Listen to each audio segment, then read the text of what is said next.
Hyderabad metro విషయంలో చేసిన పని ఏదైతే ఉందో దీని వెనకాల మతలబు ఉంది. 1000 కోట్ల రూపాయలు చేతులు మారినట్టుగా మాకు సమాచారం ఉంది.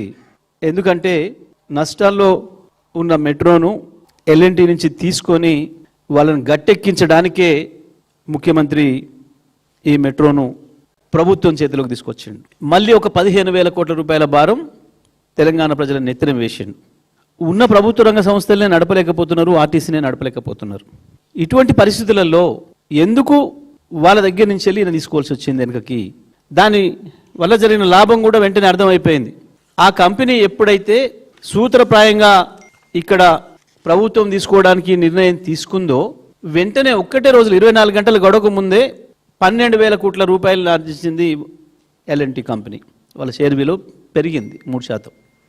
12,000 కోట్ల రూపాయలు కంపెనీకి వెంటనే లాభం జరిగింది గంటలలోనే. అంటే ఇది ఒక పథకం ప్రకారం వాళ్ళపైన ఒత్తిడి చేసి తీసుకొచ్చి ఇది తన చేతులకు తీసుకొని ప్రజలపైనేమో 15,000 కోట్ల భారం వేసిండు, తను ఒక 1000 కోట్ల రూపాయల లాభం పొందిండు. ఇవాళ హైదరాబాద్ ప్రజలకి ఆ మాత్రం కూడా రేపు ఆ మెట్రో అందుబాటులో లేకుండా చేసే కుట్ర చేసిండు.